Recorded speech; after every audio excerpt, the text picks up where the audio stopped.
नमस्कार दोस्तों, कैसे हैं आप लोग। आशा करता हूं कि अच्छे होंगे। आज मैं आप लोगों के सामने जो वीडियो लेके आया हूं वो मैकेनिकल ट्रेड फिटर के व्यवसाय से संबंधित है। तो आज हम शुरू करते हैं कि फिटर आखिर है क्या, किसको हम फिटर कहते हैं। तो आज हम फिटर का परिचय,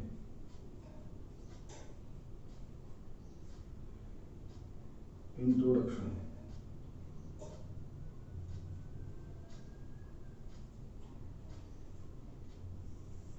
ठीक है दोस्तों। अक्सर दिमाग में सवाल उठता है कि आखिर ये फिटर है क्या। तो फिटर को हम कैसे परिभाषित कर सकते हैं।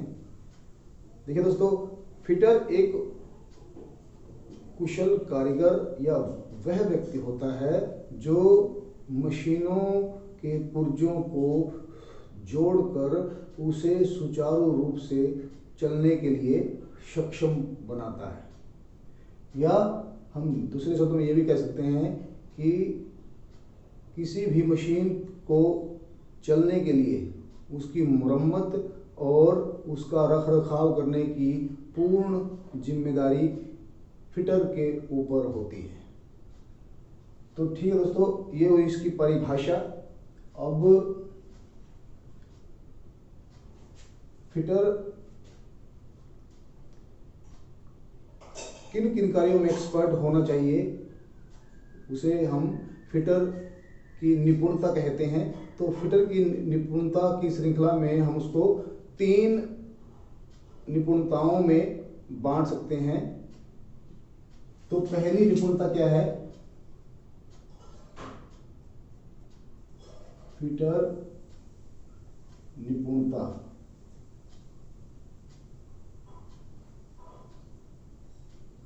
निपुणता बोलेंगे तो स्किल। तो इसमें प्रथम निपुणता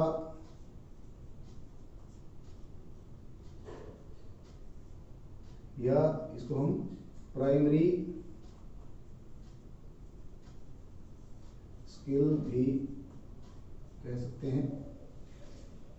प्रथम निपुणता क्या है कि एक कुशल फिटर को, कुशल कारीगर को बहुत सारे कार्यों में निपुण होना पड़ता है, तभी हम उसको एक कुशल फिटर या कुशल कारीगर कह सकते हैं। तो प्रथम निपुणता में देखिए कितने काम आते हैं। तो उनमें से हम देखिए नंबर 1 पे हम आपको बताते हैं सभी कटिंग या हैंड कटिंग, सभी कटिंग या हैंड कटिंग टूल्स का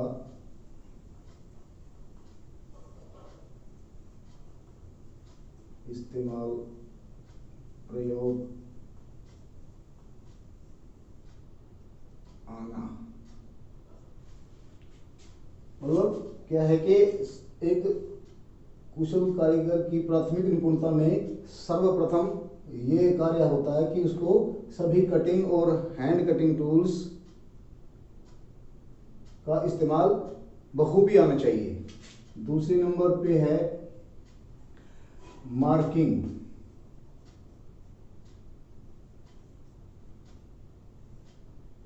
मार्किंग क्या होता है दोस्तों कि जब हम कोई भी मशीन का पार्ट बनाते हैं या फिट करते हैं तो उस पार्ट को बनाने से पहले हमें उसकी पूरी माप, उसका पूरा डायग्राम हमारे सामने जब तक नहीं होगा तो वह पार्ट पूरी तरह परफेक्ट पूर्ण नहीं बन पाएगा। तो उस चीज को बनाए रखने के लिए हम उस पार्ट की या उस पार्ट के ऊपर एक लाइनें खींचते हैं ड्राइंग के अनुसार। तो ड्राइंग के अनुसार खींची जाने वाली लाइंस या रेखाओं को हम मार्किंग कहते हैं। तीसरा है रीमिंग।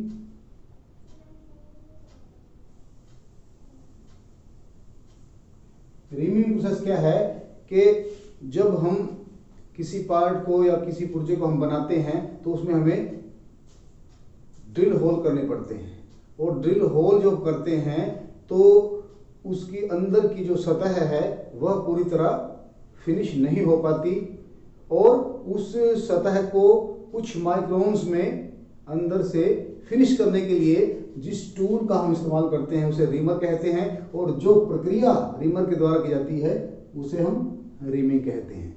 उसके बाद ब्रेजिंग।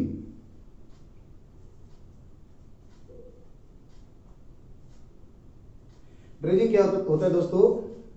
ब्रेजिंग दो पार्टों को 450 डिग्री से ऊपर तापमान पर गर्म करके या पिघला करके और गर्म करने के बाद उसमें फिलर रोड से भरना ब्रेजिंग कहलाता है।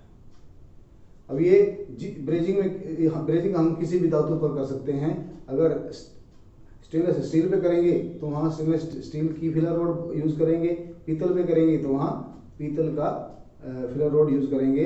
तो जिस भी धातु पे हमने ब्रेजिंग करनी है हम फिलर रोड उस ही धातु का हमें फिलर रोड इस्तेमाल करते हैं, ताकि उस पे जो हम ब्रेजिंग करते हैं वो ओड़ ना लगे। ठीक दोस्तों, आगे है टैपिंग। टैपिंग क्या होता है दोस्तों? बहुत बार हमें ड्रिल करने के बाद उसमें चूड़ियां काटने की आवश्यकता पड़ती है। तो चूड़ियां काटने के लिए जिस टूल का इस्तेमाल, चूड़ियां होती क्या हैं? होल के अंदर घुमावदार झिर्रियां, लगातार एक समान गति से आगे बढ़ती हुई झिर्रियों को चूड़ियां कहते हैं। तो टैपिंग में क्या है? टैप टूल द्वारा जो प्रक्रिया की जाती है अंदरूनी चूड़ियां काटने के लिए उसे हम टैपिंग प्रोसेस कहते हैं, टैपिंग क्रिया कहते हैं।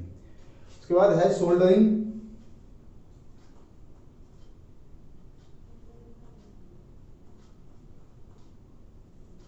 सोल्डरिंग क्या है? जैसे हमने अभी ब्रेजिंग का ऊपर वर्णन किया था, जिक्र किया था, ऐसे ही सोल्डरिंग भी दो पार्टों को गर्म करके जोड़ने की प्रक्रिया है। लेकिन इसमें कंडीशन क्या है कि इसमें 450 डिग्री सी से ऊपर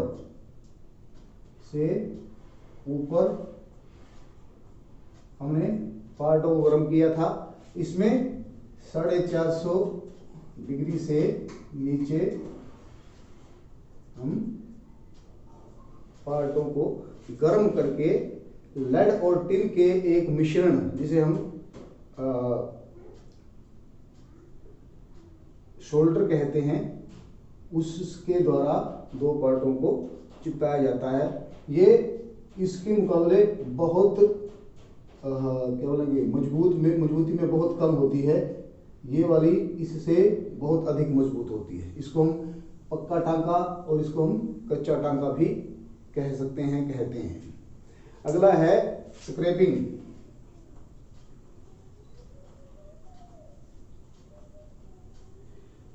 स्क्रैपिंग मतलब किसी भी जॉब या पार्ट की किसी तरफ की सतह को कुछ माइक्रोन्स में छीलना या खुरचना स्क्रैपिंग कहलाता है।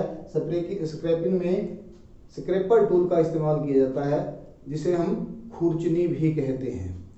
तो अगला है नंबर 8 फोर्जिंग।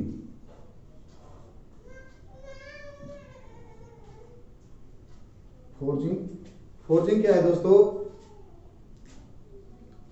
किसी भी धातु को प्लास्टिक अवस्था तक, प्लास्टिक अवस्था मतलब कि उसको पिघलने की या गर्म होने की अवस्था तक गर्म करके उसे विरूपित करते हैं, कोई भी हम उसको आकार देते हैं, उसे हम फोर्जिंग कहते हैं। अगला पॉइंट आता है दोस्तों हेक्साइन। हेक्साइन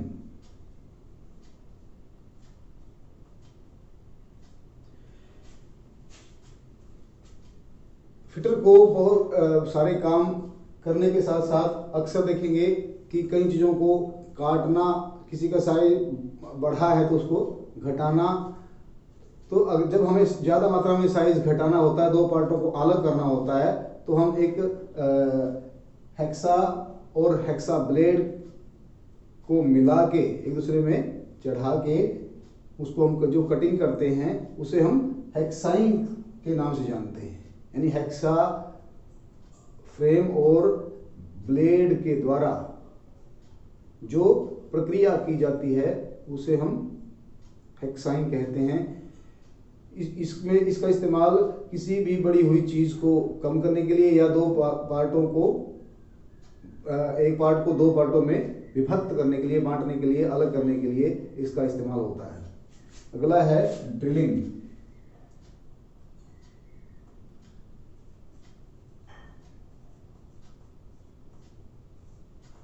ड्रिलिंग क्या है दोस्तों?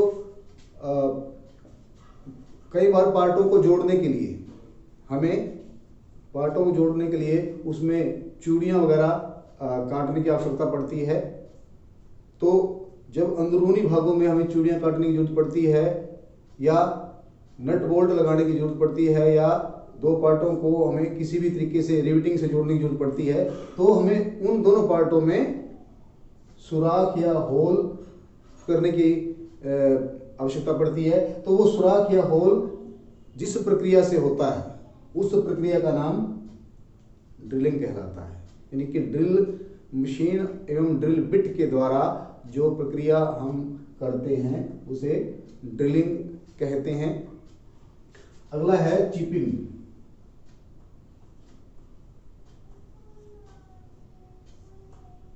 चिपिंग क्या है दोस्तों? छेनी के द्वारा, छेनी एक हैंड कटिंग टूल है जो आगे से पैना या तीखा रहता है। तो उस छेनी और हैमर की हैमर मीन्स हथौड़े की या हथौड़ी की सहायता से किसी भी पार्ट, किसी भी धातु से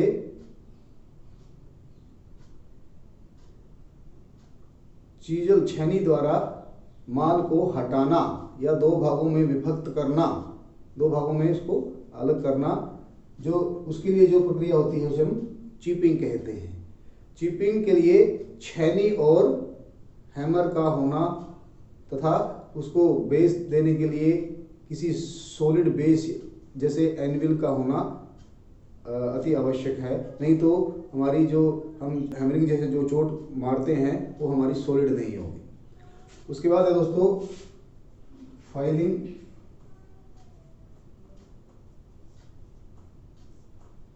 फाइलिंग क्या होता है दोस्तों? फाइल के द्वारा की जाने वाली प्रक्रिया, यानी कि अनावश्यक माल को हटाने के लिए, किसी पार्ट या जॉब से अनावश्यक माल को हटाने के लिए और उसको फिनिशिंग देने के लिए हम फाइल या रेती का इस्तेमाल करते हैं। और फाइल या रेती का इस्तेमाल करने की प्रक्रिया को या क्रिया को हम फाइलिंग के नाम से जानते हैं। अगला है दोस्तों थ्रेडिंग। थ्रेडिंग थ्रेडिंग क्या है दोस्तों? अभी हमने टाइपिंग की बात की थी। अभी टाइपिंग का मतलब क्या है कि किसी जॉब के होल के अंदरूनी हिस्से में जब हमें चूड़ियां काटने की आवश्यकता पड़ती है तो वो टैपिंग कहलाती है। और जब बाहरी भाग पर या आउटसाइड डायमीटर या बाहरी हिस्से पे जब हम चूड़ियाँ काटते हैं तो उसे हम थ्रेडिंग कहते हैं। टैपिंग जो है, टैपिंग टैप के द्वारा पूरी होती है, ये डाई के द्वारा पूरी होती है। तो यानी कि थ्रेडिंग जो है किसी जॉब के, किसी पाइप के, किसी भी कंपोनेंट के बाहरी हिस्से पर चूड़ियाँ काटने की प्रक्रिया को बोलते हैं, और ये अंदरूनी हिस्से को। अगला है रिवेटिंग।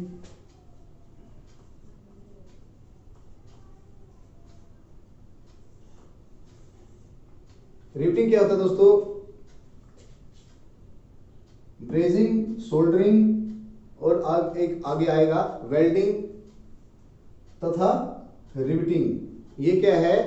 दो पार्टों को आपस में जोड़ने की प्रक्रियाएं हैं। तो ये प्रक्रियाएं हैं जो इसमें, ये जो है जैसे ब्रेजिंग हम कहेंगे तो स्थायी रूप में जोड़ने के लिए इसमें दोनों पार्टों को बराबर पिघलाया जाता है। इसमें क्या होता है? इसमें एक पार्ट को पिघलाया जाता है, और वेल्डिंग में भी दोनों पार्टों को पिघलाया जाता है और उसकी करने की प्रक्रिया अलग रहती है। लेकिन रिवेटिंग में किसी भी पार्ट को पिघलाया नहीं जाता, और रिविट के द्वारा, रिविट के इसमें रिविट लगाकर रिविटिंग टूल वगैरह का इस्तेमाल करके हम दो धातुओं को जोड़ते हैं। जैसे आपने देखा होगा जो फैब्रिकेटर फिटर यानी कि जो ट्रंक पेटियां वगैरह बनाने वाले होते हैं वो ज़्यादातर रिवेटिंग का इस्तेमाल करते हैं। तो ये तो हुई दोस्तों एक फिटर की प्रथम निपुणता। तो आशा करता हूँ कि आपको ये समझ आया होगा। अगर समझ आया है तो प्लीज़ हमारे चैनल को सब्सक्राइब, लाइक और शेयर जरूर करें, और ताकि आपके दोस्तों को भी ये जानकारी मिल सके और वो हम लोगों से ज़्यादा संख्या में जुड़ पाएं। धन्यवाद।